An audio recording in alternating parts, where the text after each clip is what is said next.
Hola, buen día, bienvenidos a este video.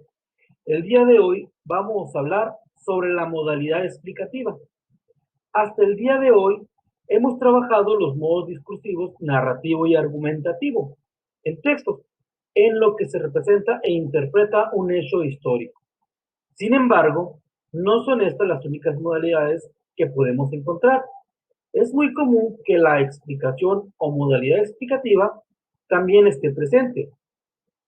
El objetivo primordial de la modalidad explicativa es hacer que un conocimiento sea entendido. Para lograr este fin, quien escribe recurre a datos, por ejemplo, descripciones, analogías e ilustraciones. Por eso, en términos generales, las características principales de esta modalidad son que se escribe en tercera persona o en modo impersonal para garantizar la imparcialidad en el tratamiento de la información e intentar decir los datos tal cual son. Como por ejemplo, se necesita, es importante aclarar, señalaremos lo siguiente, tenemos claro, etcétera. Escribir de forma impersonal también brinda cierto grado de validez a las ideas. En los textos explicativos también es común el uso de recursos gráficos, cuadros, resúmenes, etc. Por un lado, estos paratextos ayudarán a dar una explicación más general sobre el tema que se aborda y por otro, sirven para evitar que la exposición sea monótona, dan variedad a lo que se dice e incluso guían la atención de los lectores.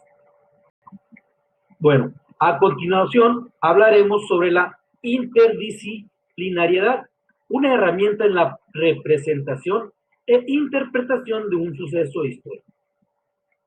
Los días que precedieron al atentado del 11 de septiembre del 2001 fueron momentos de incertidumbre y preocupación, por lo que se comenzó a hablar de otras posibles agresiones cuyo impacto sería más devastador. Responder el cómo fue posible que el impacto de dos aviones hubiesen reducido a polvo dos edificios sólidamente construidos llevó a la formulación de supuestos e hipótesis como las siguientes. ¿Pudieron los terroristas planear un ataque sin que el servicio secreto estadounidense se diera cuenta? ¿Cómo los victimarios ingresaron al avión con armas para amagar a los pilotos y la tripulación? ¿Es posible que Estados Unidos planeara el ataque para beneficiarse a sí mismo? Dichas dudas asaltaron también a analistas y científicos que comenzaron a estudiar el ataque con la lupa de la racionalidad. Se dieron cuenta que existían incongruencias entre lo publicado como versión oficial del gobierno y lo que los estudios científicos arrojaban. A partir de esto, se escribieron textos que trataron de explicar qué provocó el derrumbe de las Torres Gemelas. Todas las palabras tienen significado. Por ello, es importante que un lector, al leer, identifique el punto de vista o la interpretación del autor.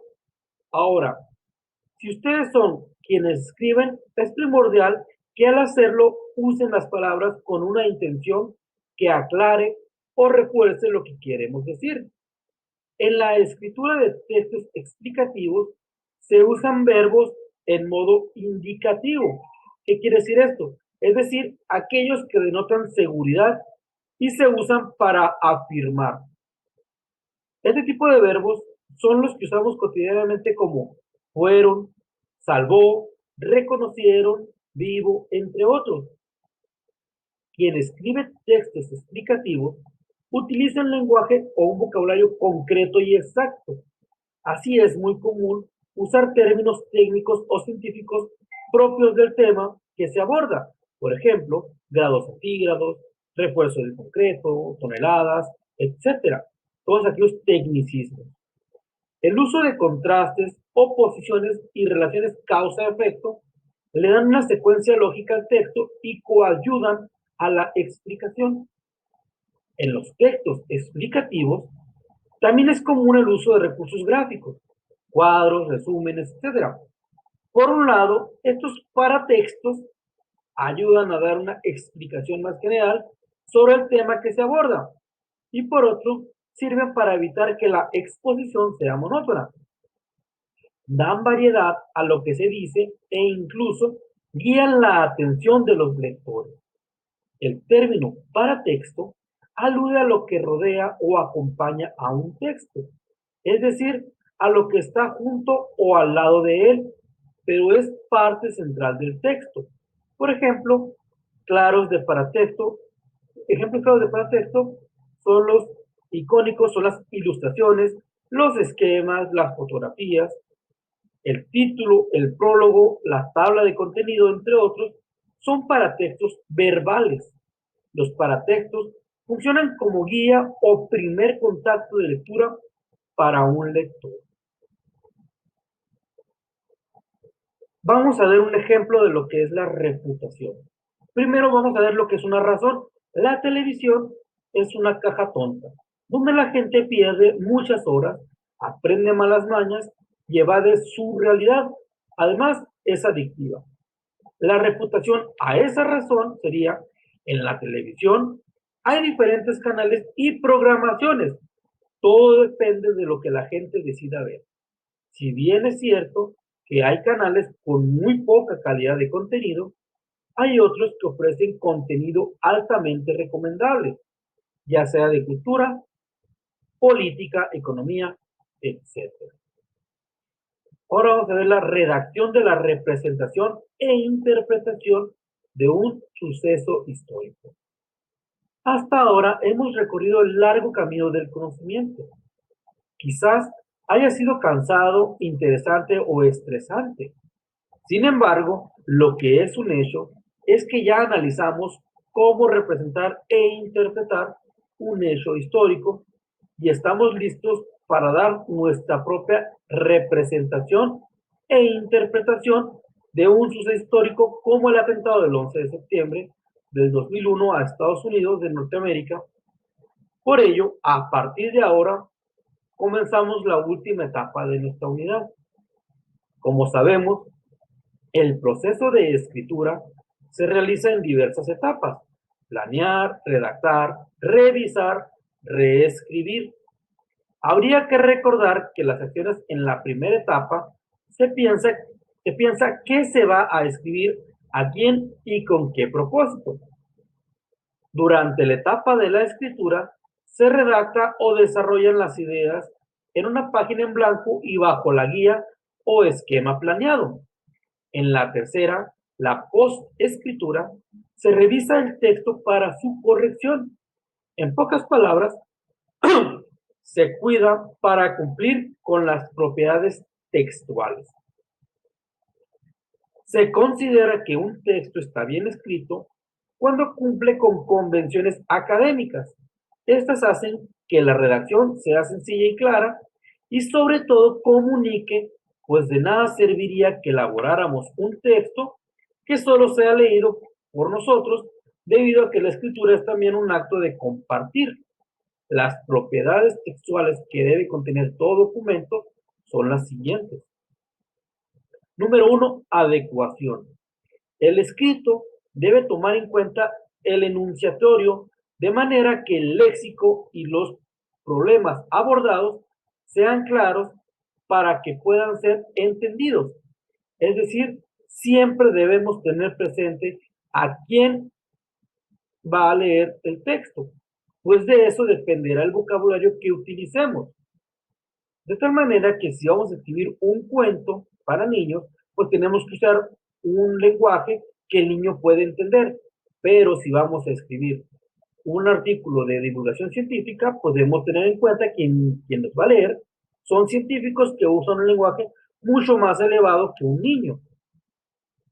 Número dos, debe tener coherencia. El texto debe tener un hilo conductor, es decir, debe haber una progresión temática, de modo que el referente nunca se pierda de vista, sino que exista una unidad en el asunto que se trata. En otras palabras, si el tema que elegimos es la Segunda Guerra Mundial, no es posible que repentinamente nos saltemos a la guerra de Vietnam o a la guerra de Irak.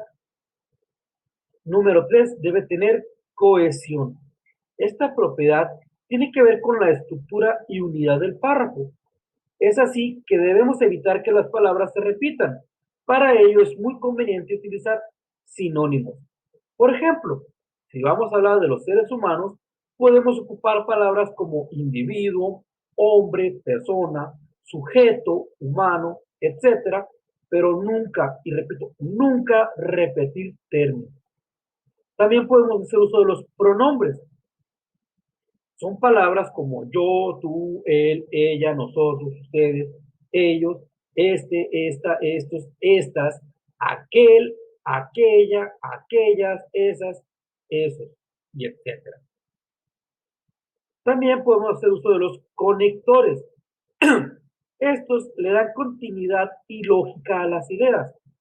Estudiar una carrera, si bien no asegura un empleo bien remunerado, abre las puertas para tratar de alcanzar ese objetivo. Por esta razón, se generan estrategias para que los estudiantes no deserten en su formación universitaria. Hay otro tipo de conectores, pero ellos los veremos más adelante. Y por último tenemos lo que es la disposición espacial. Esta tiene que ver con que el texto tenga un orden en las páginas. Es decir, que escribamos con párrafos que miden de entre 4 a 8 líneas y que estos tengan sangría, que se pone a partir del segundo párrafo, que tengan un título, que respetemos los márgenes y que ocupemos una letra legible, ya que si lo hacemos a mano o bien a computadora, en computadora podemos usar, y es la más extendida, o sea, es el uso más extendido, lo que es la Arial o el Times New Roman número 2. El espaciado de 1.5 centímetros entre renglones, justificación de los párrafos, página en la parte derecha y títulos y subtítulos en negrita. Ahora pasemos a lo que realmente importa, el ejercicio de este video. Dice aquí, leeremos el texto con el fin, el siguiente texto que se nos va a presentar en el ejercicio, con el fin de familiarizarnos con la refutación. El tema que vamos a abordar es acerca del atentado del World Trade Center. Sin embargo, la investigación del texto no está de acuerdo con la versión oficial, donde terroristas planearon el ataque a las Torres Gemelas. Ahí tendrán que subrayar los argumentos que ofrece el texto para desmentir o contradecir la versión oficial. Una vez concluida la lectura, van a relacionar los argumentos de las tablas que vienen ahí para refutar la versión oficial. Nuevamente, al igual que en los videos anteriores, aquí les voy a pedir que se tomen con calma el ejercicio, lo lean, lo relean si es necesario y contesten cada uno de los reactivos. No dejen sin contestar ninguno. Ya les he dicho por qué. Pero si no, aquí se lo vuelvo a repetir. No nos va a dejar avanzar el ejercicio y aparte no nos van a dar pautas para poder calificar bien si cumplieron o no cumplieron con el objetivo del tema. Tómense con calma todo, tienen todo el tiempo de estar en sus casas, relájense, hidrátense, por aquello de que se vayan de repente a hacerles falta líquidos y pues no me queda más que decirles adelante y mucha suerte.